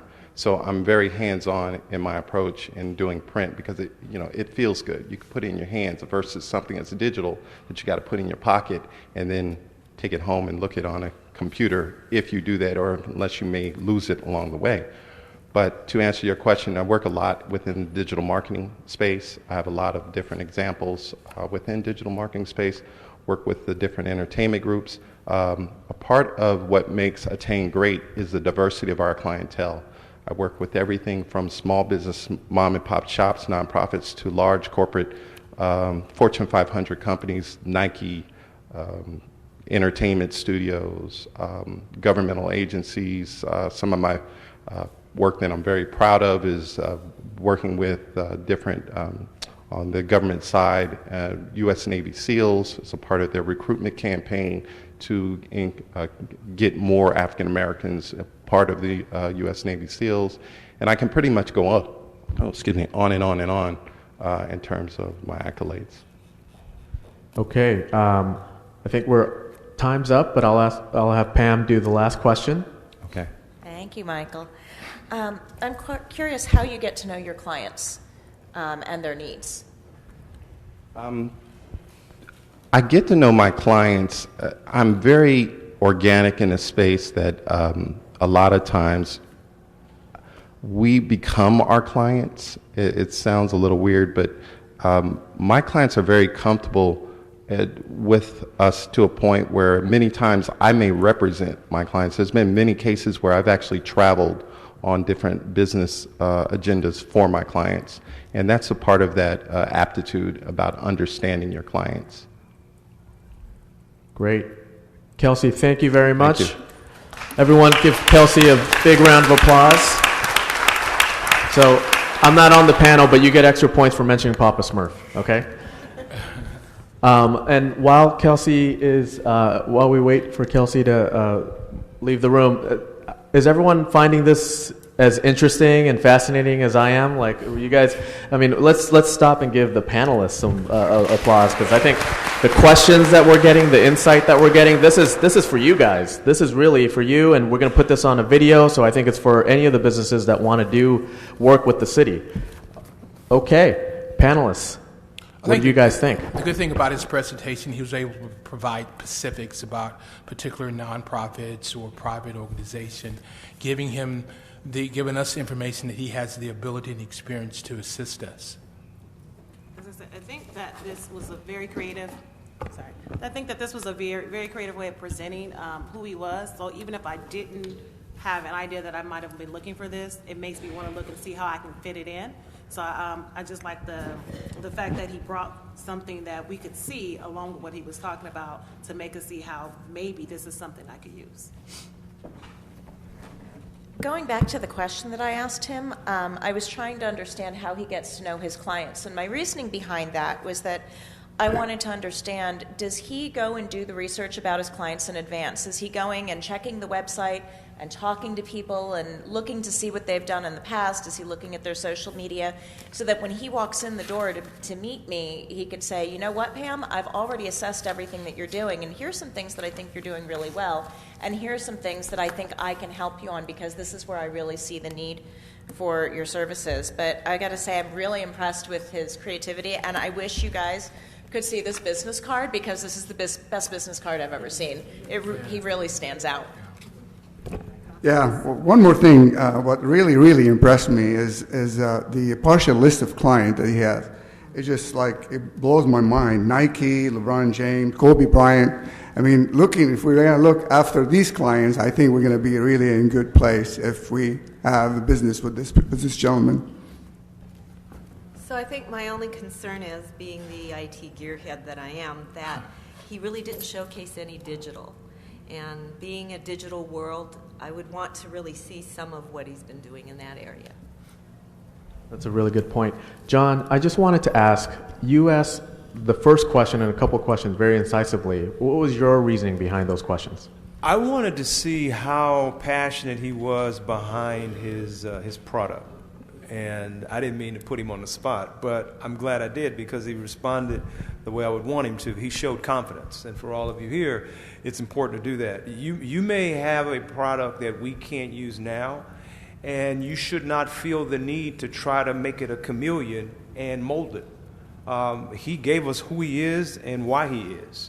And that's important because what you're hearing from us now is we're searching for ways to use it. Instead of having him change, we're trying to figure out how we can fit it into what we have because of how he presented. So I was impressed by what he said. The piece about the price, we just had fun there. But I just wanted to see, had he given any thought to, he's in LA, are you good with the brand? Would you change the brand? And we have a number of programs that we're dealing with that could use, if not a brand overhaul, just an assessment of it's solid, it's strong, based on the way you presented it.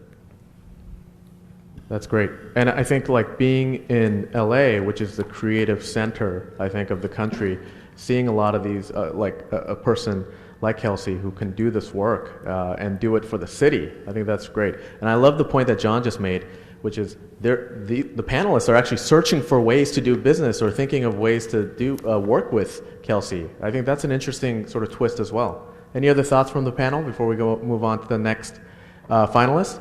Okay, great. We're going to ask the next finalist to come in. I really I do want to make sure that you guys are getting what you think is interesting out of this, and I want to make sure that you're thinking through as you're planning on maybe responding to an opportunity or even just meeting and networking. Like these are the decision makers. This is what they're thinking about as we do this. So come on down, finalists. Hello. Okay, our next finalist is PH Collective, and I'm going to turn the floor over to you guys. Thank you. Hi, I'm Holly, and this is my business partner, Jen, and we're Hi. PH Collective. We're a socially conscious social media and marketing company. We focus on communication strategy and really using creative thought and design process to really solve problems in everyday situations, really.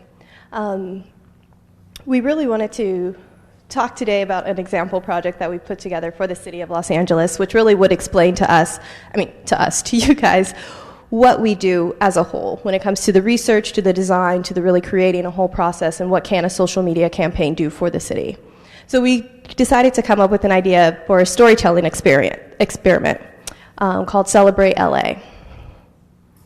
Yeah, so Celebrate LA So what Celebrate LA is a series of questions posed to the community of Los Angeles, using social media to target different districts, different council districts, different age groups, and asking them, who are we as a city? What are the issues that we care about? And really thinking about branding, but on a very larger citywide scale. So the great thing about this project is really gives us an opportunity to use the resources available with social media, research, design, development, and everything to really create a really broad program that we can really see what's happening in the city. So we want to start with researching, really reaching out to constituents and really seeing what matters to them and figuring out how we can bridge the gap between what's happening with the initiatives that the decision makers are making and what you guys do daily. How to create that messaging and make it flow for everyday people, to make it something that they care about.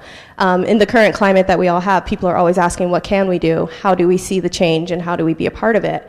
And we feel a great way to do that is to actually see what's going on a daily basis. The only time we ever see what's happening when it comes to process in our city is when it's usually negative news. You're never really aware on the positive practices that are happening on a daily basis. And so we think it would be great to really figure out what people want to hear about and flip that messaging for what you guys work on a daily basis into advertisement for the city. Yeah, and then social media is just a very cost-effective way to do this, and it reaches a really wide audience, and especially an audience that is younger and upcoming, target audience like us, using social media as a way of reaching them and then just being very targeted about our questions. And so we thought storytelling was a great way to tell a story of a city. Why storytelling?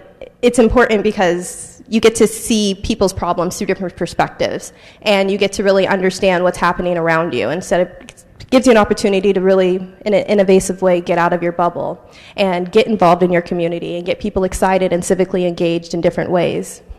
Yeah, and so the goal of this project is really to raise a new generation of civically engaged people, doing branding, doing storytelling, and then using stories as a way to develop empathy, to celebrate the various communities that we have in Los Angeles and what's so wonderful about it. Being somebody that is, we're both born and raised in LA, and we've come a long way as a city, and we're just looking forward to what's happening next.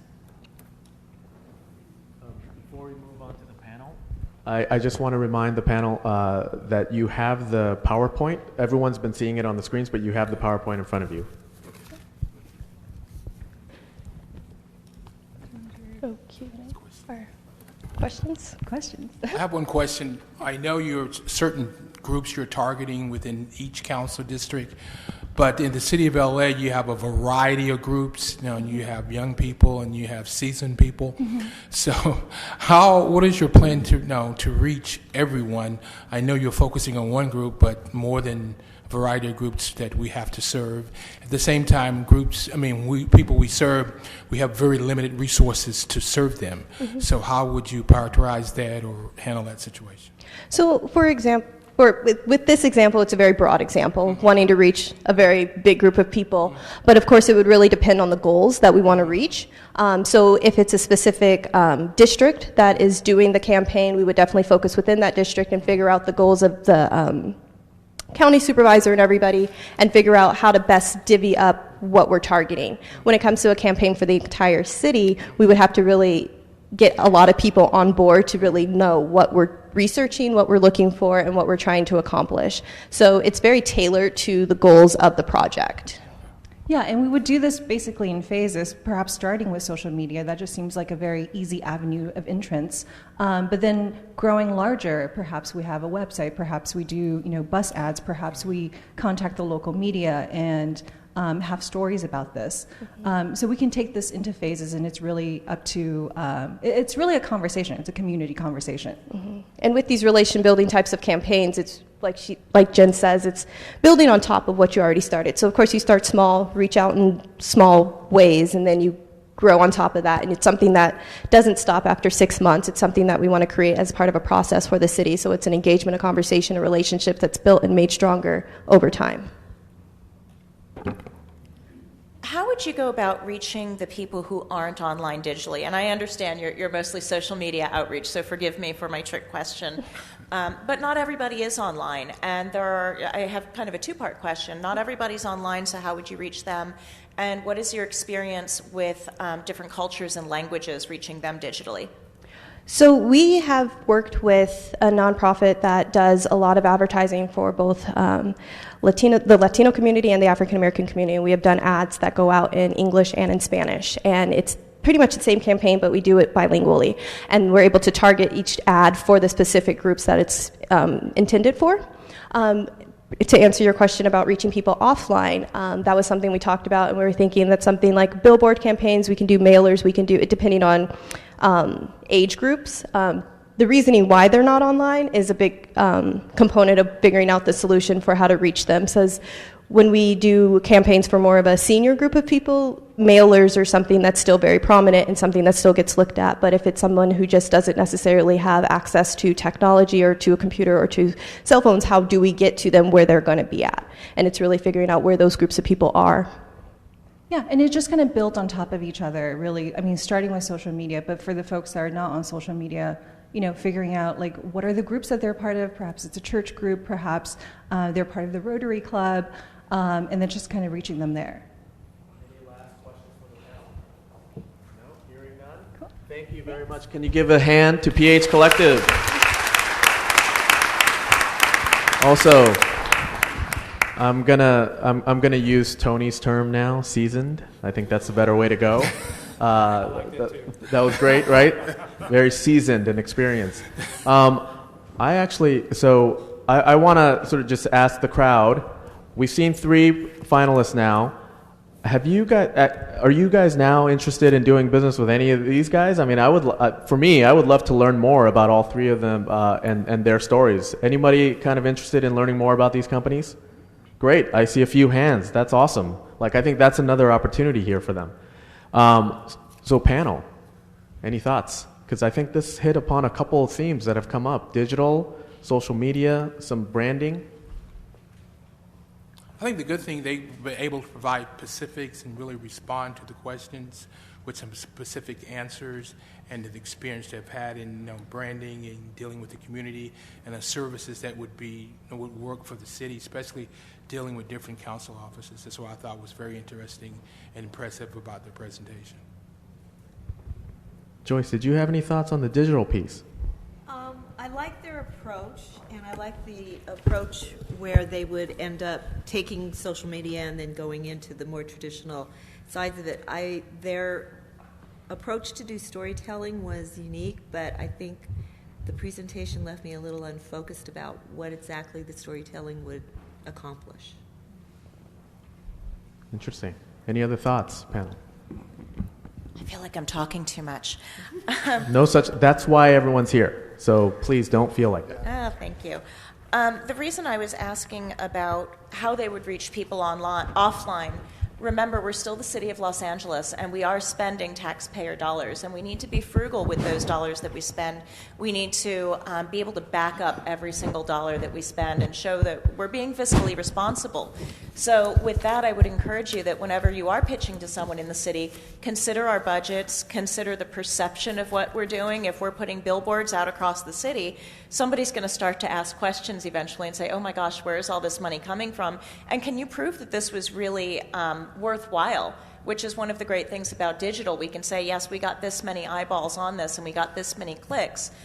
Traditional advertising is a little bit more difficult. So I would just encourage you to think, what is the end result? How are you going to show us your metrics and help us be fiscally responsible in the process? Yeah, being one of those seasoned individuals that Tony's referring to, I did appreciate their willingness to take my group into consideration. What I would say to those here, I agree with Joyce. The concept of storytelling we all know, but they could have done a better job in helping us see the match. Give us a story. Give us an example of where the art of storytelling would be effective to help the city, and not just the city, but we have contractors that could also use their services. And so how they could take this message and communicate it into the various communities and the diverse communities that we have, add that to your presentation, it will definitely beef it up. Great. Thank you very much, panel. We're going to bring in the next finalist. I think you're seeing some themes, right? Like for the decision makers, it's not just did they like the people, did they like the idea? It really is about, does it meet our larger goals around inclusivity, around language access, around all of the things that the panel has been talking about. And I think one specific thing that you may not be aware of as much, and I know Tony touched on this, is there's a lot of departments that actually offer services to other departments. And so there's a market there that maybe is not as obvious to the companies out there, but that is something that the city is looking for. All right, we're going to invite the final finalists. Lux Virtual is going to be here. So you guys go up to the front. I'm going to cede the floor to you, and I'm going to give you this mic as well, okay? Sure, this is the band here. There you go.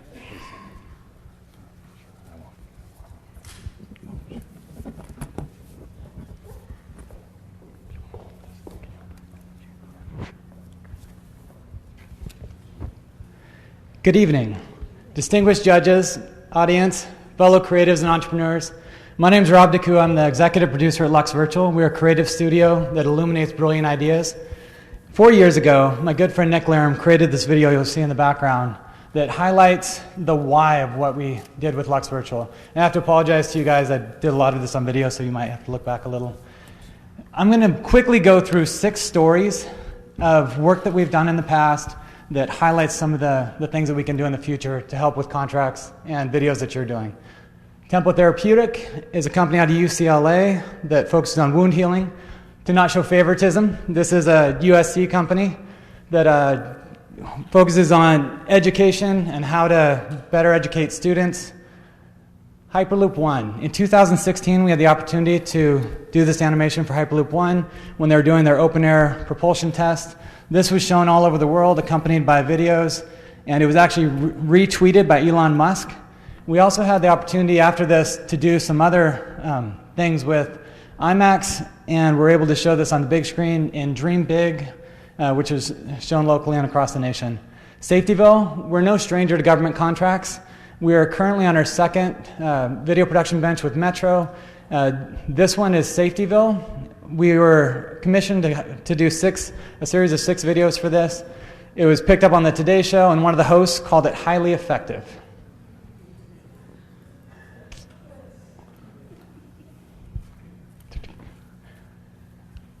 Capital City Radio. This is one of our branding videos, and it was done with USC and then the professionals at Capital City Records.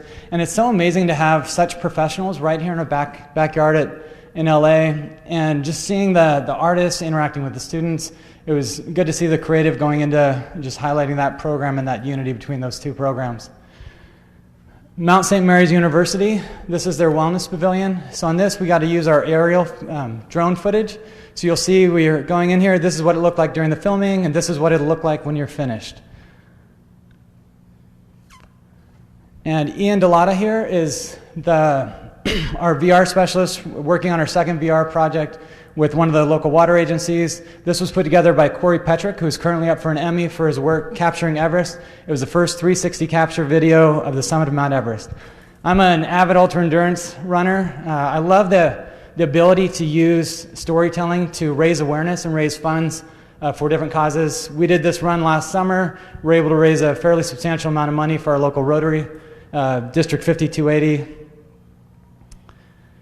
And with that, I want to thank you so much for listening. I hope that you will allow us to be a part of your video production in the future so we can illuminate your brilliant ideas.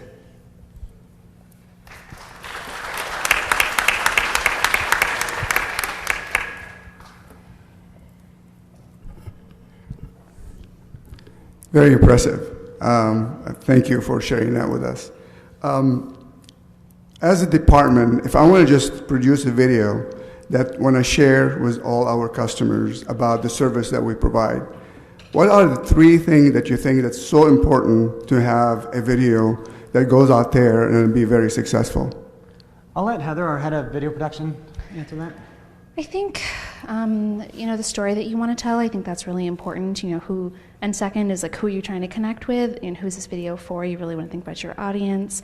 And I think third would be the visuals, really what different visual elements do we want to highlight, and, can we use B-roll to really effectively convey that, or footage, etc. So I'm going to date myself. There was a game show that used to come on called Name That Tune. And the goal was who could name the tune with the shortest number of notes. So I'm curious, how much time do you think, with respect to the story in a video format, we would need to be able to communicate a message? And I get that that's an unfair question because it depends on the depth and the magnitude of the particular issue. But let me throw one out there. Again, I use sidewalks. We're in the process of repairing sidewalks in the city of LA. And there are a number of messages we may want to convey as it relates to how you go about doing that. Minimum wage is another one that we are tasked with enforcing, making sure that the message gets out to businesses as well as employees with respect to what is to be paid and how you can make sure that you're getting paid the right wage. So what time am I looking at as far as an effective message?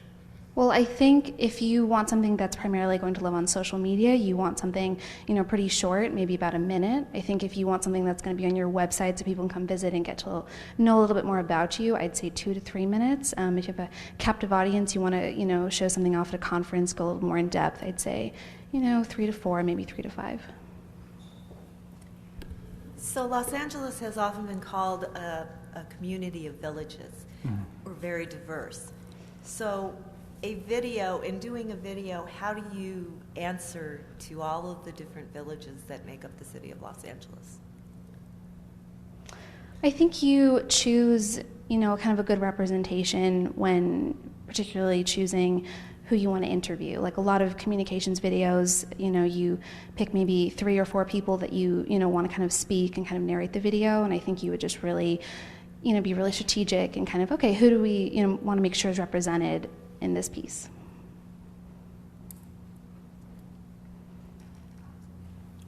I have a question. How would you develop a video, for instance, for safety related to city employees? For instance, I have close to 1,500 employees that are involved in a lot of labor-intense work, and what type of video would you do? Because we spend a tremendous amount of time in workers' comp costs or whatever.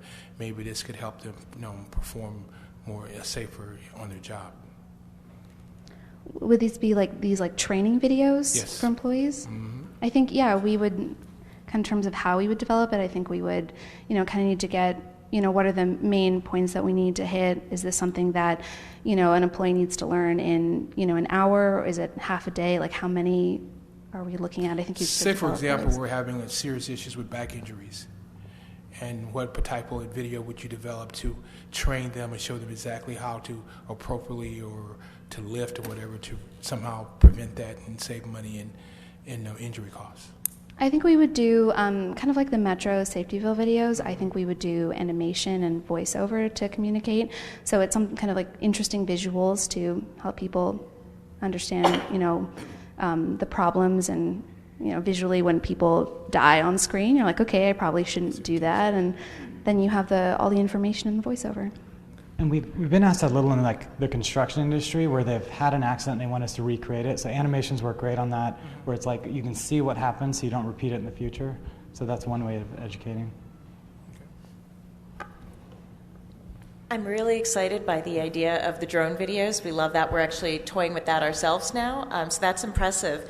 With VR, I don't know of any city department that's used virtual reality yet, and we are excited about it, but LA is so diverse economically, and I don't think everybody can afford the beautiful headsets to watch this. So how would you use VR and reach to all corners of the city? Yeah, so actually... Sure. Actually, we're in the middle of a project with the Metropolitan Water District now, and we're developing a whole VR experience that is intended to be as low cost as possible. And I would dare say everyone in this room has something in their pocket called a smartphone. And so we're actually creating the experience to be downloaded onto your smartphone, and then you can use a variety of very low cost, such as the Google Cardboard, and you can experience it that way. And so it's, regardless of what your income level is, I would say that if you can afford a smartphone, you can afford the experience. Yeah. And we're building on 3 platforms, so iOS, Android, and then we do a YouTube fly-through, so you can put it on your website and send it out to people. So it's not the full immersion VR experience, but you get a feel for it. Okay, any last questions from the panel? Hearing none, I'm going to thank you very much, guys. Awesome. Thank you. Thank you very much. I actually take the Metro every morning and evening, and that was actually very effective. I will not be standing that close to the track any longer. Thank you. Yes, and on my phone. But I will be on my headset, I promise. Okay, so now this is the portion where the panel gets to talk. Well, you stole my thunder. I was just going to say exactly that. The video about Metro was like eye-opener. I mean, I was very impressed. I mean, you didn't have to say a word. Just look at it, just split second, you know what to do. Stay behind the yellow line. But I think all the videos were impressive. I like the fact that they showed such a different variety. So maybe even things like you said, drones or virtuality that we weren't thinking of, that they were able to show that we can use a lot of different steps. My only worry, of course, was cost. But other than that, just the fact that I know that it's not limited to one particular thing. So it's not just animation. There's actually a variety of things we can use. And seeing examples like Metro, which is something that's kind of, it's not the city, but still, it's like us, so we can see how we can use it in our own programs. To the audience, I would say that's how you knock it out the park. That's how you do it. And it's very simple. You just deal with the W's. They told me what they provided. They told me why they provided it. They told me where I can use it and who benefits from it. And that's whatever you are bringing to us. Just go down those W's so that we'll leave there knowing what's there for us. I mean, the cost, that's another issue. I did hear him say that VR, it can be cost effective, so I'm going to talk to him about that one and see. But when you do that in your presentation, you will leave us with information that it answers questions before we have to ask you, and they did that. That's great. Pam? The other thing I thought was really impressive, he kept throwing things out there and making references to things that we would know. So when you say MWD, sanitation works a lot with MWD, so my ears perked up. He said Elon Musk. He said Dream Big, which is an engineering video that's been circling the country. He made mention of an Emmy winner that he's working with on video production. And all of those things were really impressive and made us stand up and take notice and realize we're not dealing with amateurs here. Great point. Any other thoughts about Lux before we move on to the larger conversation? So now this is the portion where the panel is going to talk about, and I'm going to prod you a little bit. I can tell everyone was very impressed by our last finalist. Are there other finalists that you would want to continue the conversation with?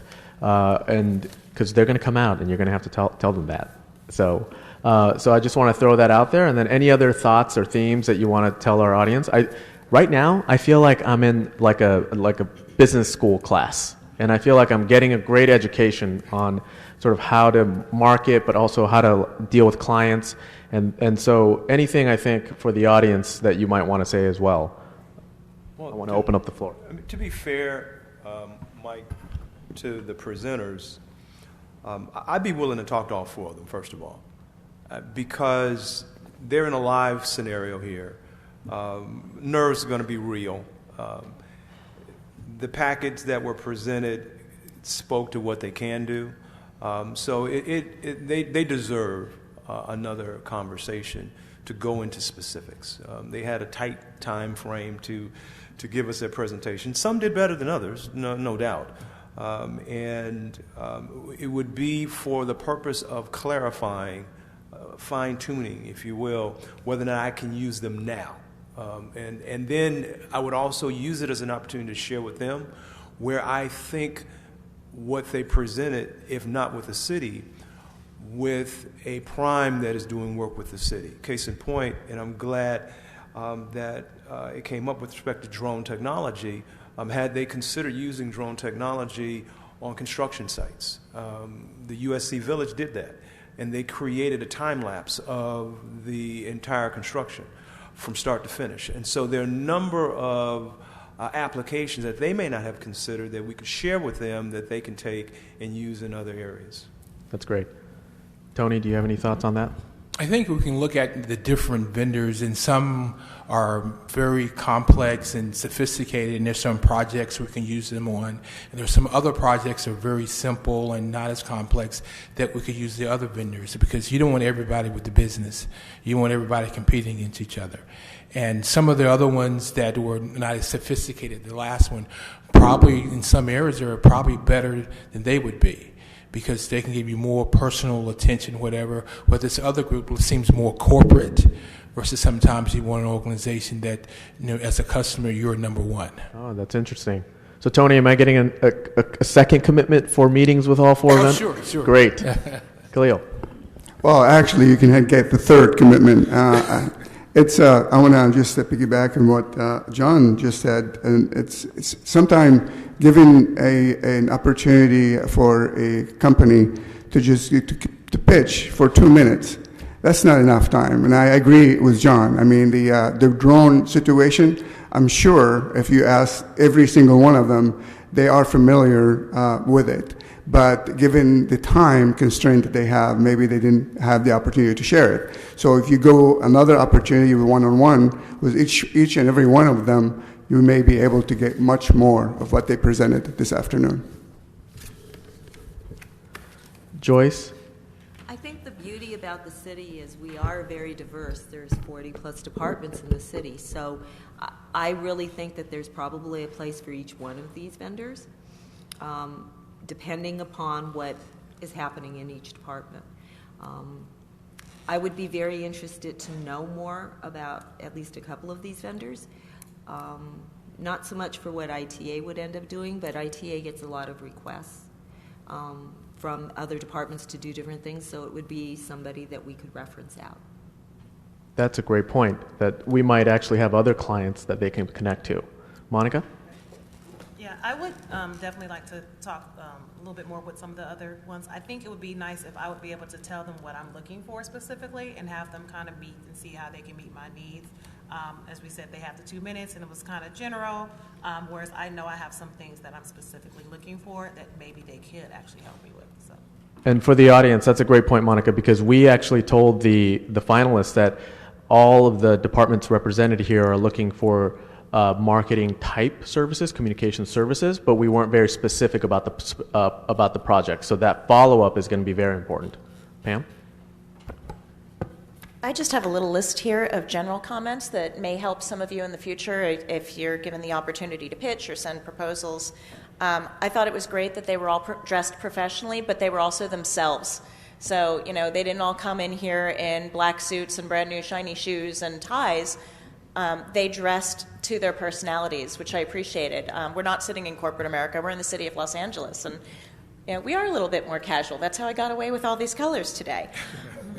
If you're a Meeby Weeby or if you're a small business enterprise, if you have any of those enterprises, and if you don't know what I'm talking about, please go look on Bavin or talk to John and find out what that is. But I would have stated that right up front because we really need to know that. There is a push in the city for using Meeby Weebies and the rest of the enterprises. Speak confidently. Don't be afraid of that microphone. All ears and eyes are on you, and this is your moment to shine.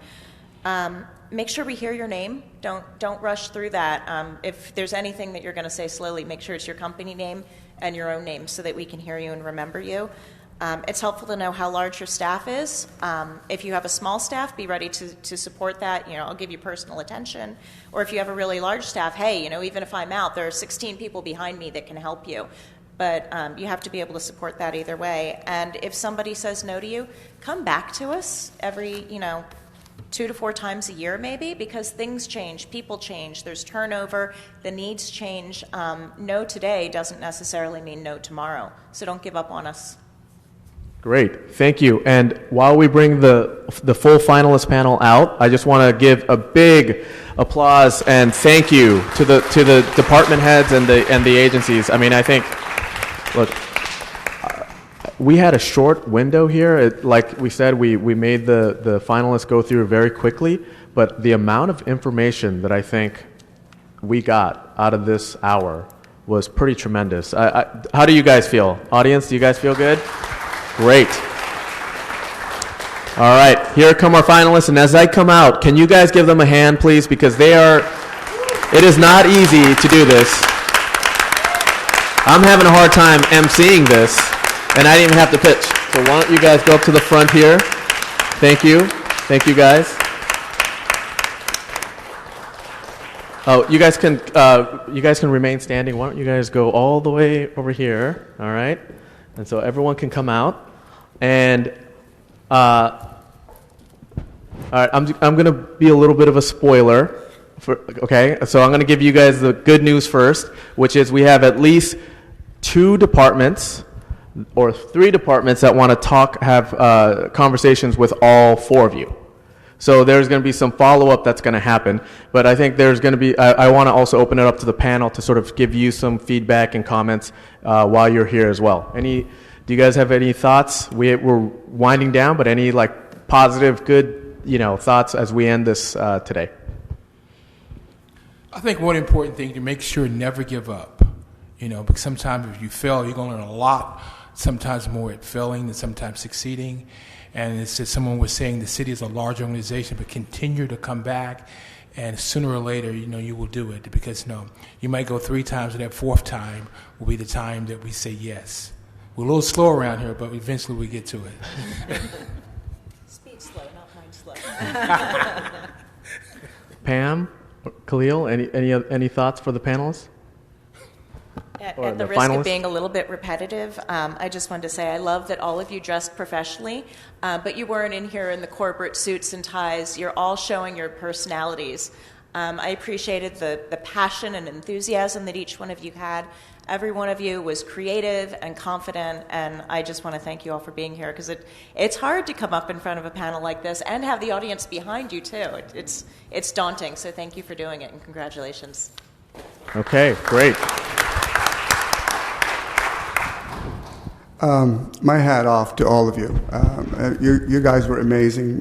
For 2 minutes, you have 2 to 3 minutes, a presentation. You had so much information that you had to share with us. And I know you have more information. Hopefully, if we just get to call you one more time, you can share that information with us. We learned from you, and thank you so much for being here. We really enjoyed your presence, and I know you guys are going to have an immense, great future in front of you. Any final thoughts from the panelists? John? I just want to echo what everyone has said and just say to all of you, you represented yourself well. And that's what's important. You did. Given the environment that we set up for you in the limited time, you did a great job in representing yourself, either through handouts or through your communicating what you do. And as Tony said, don't stop. Please don't stop. You were selected.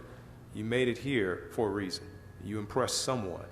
And to some extent, you impressed us. If not us directly, you started the wheels turning in our head with respect to how can your service be used somewhere. And so that's my commitment. I can say that I want to talk to each one of you to try to figure out how it can happen someplace. If not with the city, then with contractors that do work with the city. Because as you presented today, you've demonstrated that you want to be successful, and there's no reason why you shouldn't be able to. Great.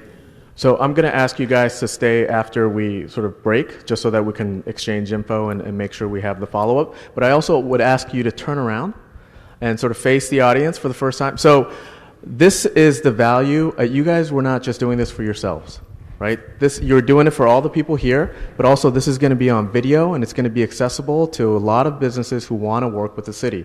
And so I just want to thank you from all of us here, and for all the people who are going to be watching you, for the work that you put in and for the knowledge that we gained because of your presence here today. Thank you very much.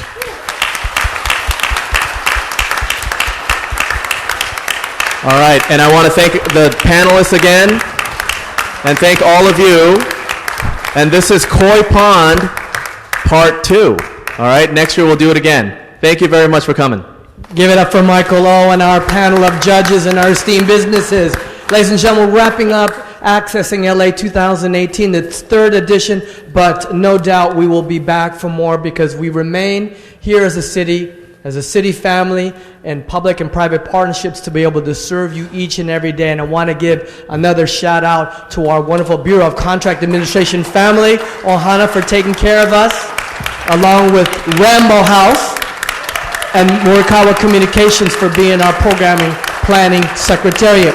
But you know what? Like any good Filipino or Asian event, we got to take a picture. So we're going to do this. We're going to take over City Hall. That's what we said, right? Small business took over City Hall, so we're going to all go in the back around our judges and our finalists, and we're going to take a nice big picture from there. Everybody, come on back. This is your City Hall. Just don't trip. Come on. Oh, just stay. Yeah, we'll do levels. Come on, you can say you've been here, and that we will remain accessible throughout the year. This is not a one-time. This is not one and done. This is a relationship, a partnership. So you can follow up. You need to look at your program books. And you need to understand that, are you on BAVIN? We all know what BAVIN is. Are we on the Office of Contract Compliance? Are we certified? We can follow up with all the different departments here. We have wonderful treasurers in our general managers and our bureau leadership. And no doubt there will be a fourth edition coming May of 2019. So, here we go.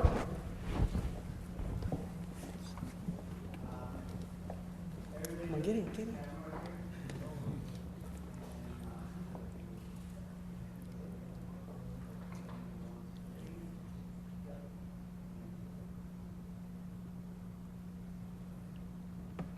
Did everybody eat? Did we feed you? Okay, that's the other thing. Take a picture and got to get fed. What did you guys think about Corp? Hey.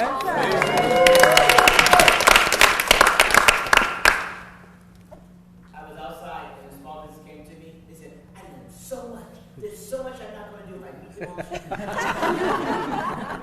So if you can't see my list, when we go in the back, you can see my list, you won't be in this.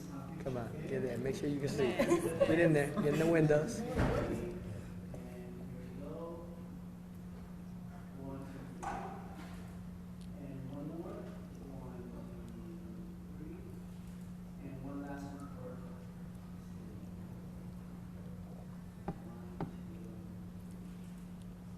Excellent. That's a wrap. Yeehaw. Thank you all. Judges, thank you all. Thank you.